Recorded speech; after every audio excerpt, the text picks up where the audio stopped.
Hello everyone, welcome back to my channel. I am Rupa from India, Kolkata. আজকে চলে এসেছি তোমাদের সামনে দারুণ একটা রেসিপি নিয়ে। একটা না, এর সাথে দেখতে পাবে অনেকগুলো রেসিপি। তো চলে এসেছি সরাসরি কিচেনে।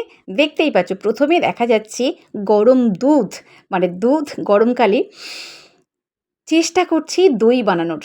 এই গরমে দই খেতে কিন্তু ভীষণ মজা লাগে। তো সে কারণে খাঁটি গরুর দুধ, মানে একেবারে আমার বাবা নিয়ে এসছে আমাদের ঘরের খাঁটি গরুর দুধ। তো সেই দুধ দিয়ে বানানো হবে আজকের দই। আর সাথে আছে, দেখতেই পাচ্ছ, ব্রেডটা সেঁকে নিচ্ছি। এটা কিন্তু টিফিন আকারে খাবো, কারণ আজকের অনেকগুলো রেসিপি করতে হবে। আর সেজন্যই একটু টিফিন তো খেতে হবে, না হলে দুর্বল হয়ে পড়বো যে। তো চলো, এখানে কিন্তু আমি দুধটাকে ভালো করে ফুটিয়ে নিচ্ছি, কারণ দুধ যত ঘন করে ফোটাবো দইটা কিন্তু খুব ভালো বসবে। আর এটা দিয়ে টক দই কিংবা মিষ্টি দই, যেটা যেমন খুশি, যদি মিষ্টি দই বানাতে চাই তাহলে এখানে একটু মিষ্টি অ্যাড করতে হবে, মানে চিনি অ্যাড করতে হবে। আমি যেহেতু মিষ্টি দই বানাবো, সে কারণে হালকা পরিমাণ চিনি অ্যাড করব, তবে একটু পরে, যখন দুধটা প্রায় হয়ে আসবে সেই সময় একদম চিনিটা অ্যাড করে দেব। আর কি কি মেনু আছে তোমাদের সামনে একটু একটু করে দেখাবো, শুধু ধৈর্য ধরে দেখতে হবে। তো দেখো, চলে এসেছি। একদিকে আছে মাছের ডিমের বড়া, একদিকে আছে চিকেন, একদিকে আছে মাছ, আর আরেকদিকে রয়েছে আলু ফ্রাই করা। তো সব কিছু আস্তে আস্তে রেডি করব, সময় লাগবে। অলরেডি আমার ওভেনে কিন্তু ভাত বসে গেছে। আর মাছের ডিমের বড়াটা কিভাবে বানিয়েছি সেটা কিন্তু তোমরা অবশ্যই দেখতে পাবে। তো দেরি না করে চলো তোমাদের সাথে শেয়ার করি আজকের কিচেনে আমি কতক্ষণ ধরে এই মেনুগুলো রেডি করলাম। ভাত কিন্তু অলরেডি ফুটে গেছে। আর এতগুলো মেনু জাস্ট গরমের সময় রান্না করলাম একটাই মাত্র কারণ, বাবা এসেছে আর আমার কর্তামশাইও বাড়িতে আছে, সেই জন্য। মাছের ডিমের বড়া কিন্তু আমার ভাজা প্রায় হচ্ছে, মানে ওইটুকু না, অনেকগুলো মাছের ডিমের বড়া হচ্ছে। এক এক করে তোমাদের দেখানোর চেষ্টা করছি। তো এই মাছের ডিমের সাথে কিন্তু আমি আদা রসুন পেঁয়াজ কিছু হচ্ছে মশলা অ্যাড করেছি, যাতে খুব টেস্টফুলি হয়, সে কারণে। ভাজা চলছে অলরেডি একের পর এক।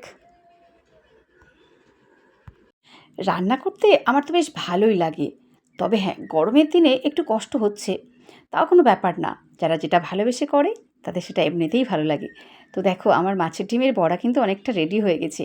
আর এদিকে ভাতটা প্রায় হয়ে এসছে, একবার দেখে নিচ্ছি, কারণ ভাতটা যদি ঠিকঠাক না হয় তখন খেতে বসে কিন্তু গন্ডগোল বেঁধে যায়। তো সে কারণে সেটা একটু ঠিকঠাক করতে হবে। আর এদিকে একের পর এক মাছের ডিমের বড়াগুলো করতেই থাকছি। তো ভিডিওটা কেমন লাগছে অবশ্যই তোমরা কিন্তু পুরো ভিডিওটা দেখে ভালো লাগলে একটু কমেন্টস করে জানিও, তাহলে নেক্সট ভিডিওগুলো বানাতে কিন্তু আমার বেশি ভালো লাগবে। তো তোমরা যারা যারা আমার চ্যানেলটাকে এখনও পর্যন্ত সাবস্ক্রাইব করোনি, অবশ্যই একটু সাবস্ক্রাইব করে পাশে থেকো, তাহলে আমার ভিডিও করার প্রতি একটু উৎসাহটা আরও বেড়ে যাবে।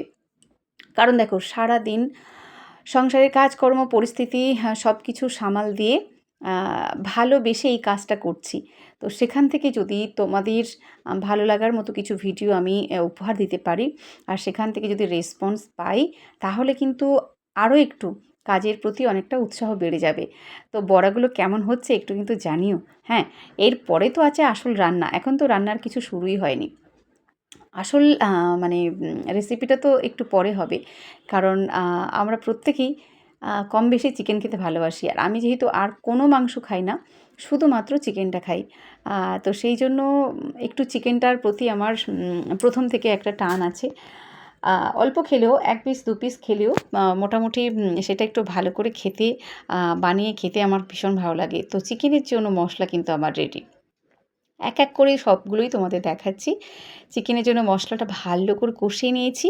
এরপর চিকেনটাকে আমি একটু ম্যারিনেট করে রেখে দিয়েছিলাম। বেশি মশলা টশলা কিছু দিইনি, জাস্ট একটু জল ঝরিয়ে, নুন দিয়ে জল ঝরিয়ে রেখে দিয়েছিলাম। আজকে যেহেতু ম্যারিনেট করার মতো সময় পাইনি, সেই কারণে জাস্ট চিকেনটাকে জল ঝরিয়ে, লবণ দিয়ে জল ঝরিয়ে রেখে দিয়েছিলাম। আর এবার একেবারে মশলার সাথেই চিকেনটাকে কষিয়ে নিচ্ছি। বিভিন্ন রকম রেসিপি চিকেনের করি, তবে আজকের একদম ঝাল চিকেন রেসিপি করছি। আর অবশ্যই এর সাথে একটু সস অ্যাড করব, টমেটো সস অ্যাড করব, কারণ কেউই ঝাল খেতে পছন্দ করি না আমরা। তো সে কারণে একদম কাঁচা লঙ্কা, একটা কাঁচা লঙ্কা দিয়েই আমাদের চিকেন হয়ে যায়। মশলা থাকে কিছু, আর সেই সাথে হচ্ছে একটু সস অ্যাড করি, তাহলে কিন্তু ভীষণ টেস্টফুলি হয়। তো যদি তোমাদের তোমরা যারা মানে ঝাল খেতে পছন্দ করো না, একবার কিন্তু টমেটো সস এটা অ্যাড করে চিকেনটা করে দেখতে পারো।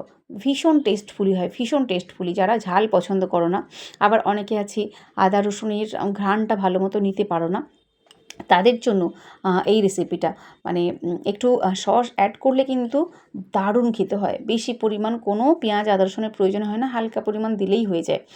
আর মাছটা আমার বাবা এনেছে একেবারে আমাদের দেশি মাছ, পুকুরের মাছ। তো সেটাকে একদম টাটকা টাটকা একটু ভাজা খেতে ইচ্ছে করছিল, তাই কয়েকটা লেজা ভাজা করে নিলাম, আর বাদবাকি সব ফ্রিজে রেখে দিয়েছি। চিকেনটা কিন্তু আমার কষানো চলছে একের পর এক, এটাকে কষাতে একটু সময় লাগবে।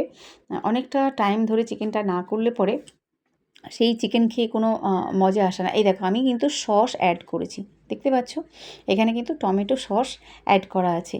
তো এবার আলুগুলো ফ্রাই করা ছিল, ওগুলো এর সাথে দিয়ে দিলাম, কারণ এই সময় দিলে পরে একসাথেই চিকেন এবং আলু দুটোই ভালো পরিমাণ সিদ্ধ হয়ে যায়। তো আজকের মেনুগুলো তোমাদের কেমন লাগছে অবশ্যই কিন্তু জানাবে। আর এখনও পর্যন্ত তোমরা যারা এখনও আমার চ্যানেলটা সাবস্ক্রাইব করোনি, ভিডিওটা সামনে গেলে ধাক্কা না মেরে অন্তত একটু ভালোবাসা দিও, একটু লাইক কমেন্ট সাবস্ক্রাইব করে পাশে থেকো। আমি চেষ্টা করছি তোমাদের সামনে, যদিও আমি শর্ট ভিডিও বানাই, তো মাঝে মধ্যে এরকম লং ভিডিও তোমাদের সামনে উপহার দিতে থাকবো, যদি তোমাদের রেসপন্স পাই। তো আশা করছি সবাই যারা ইউটিউবে কাজ করছো একটা স্বপ্ন নিয়ে, আশা নিয়ে, আমি চাইবো যে তোমাদের সেই স্বপ্নগুলো সফল হোক, তোমরা সেই স্বপ্নগুলো পূরণ করো। আর চিকেনটা কিন্তু আমার একদম শেষের পর্যায়ে, আমি কষিয়ে ভালো করে তারপর অল্প পরিমাণ জল দিয়েছি, কারণ বেশি জুস খাওয়ার মতো কেউ নেই, একদম গ্রেভি করে নেব, বেশি জুস রাখবো না। তো সে কারণে জল দিয়ে ভালো করে একটু ফুটিয়ে নিচ্ছি, একদম শেষের পর্যায়ে চলে এসছে, আর বেশিক্ষণ লাগবে না, জাস্ট হয়েই এসছে।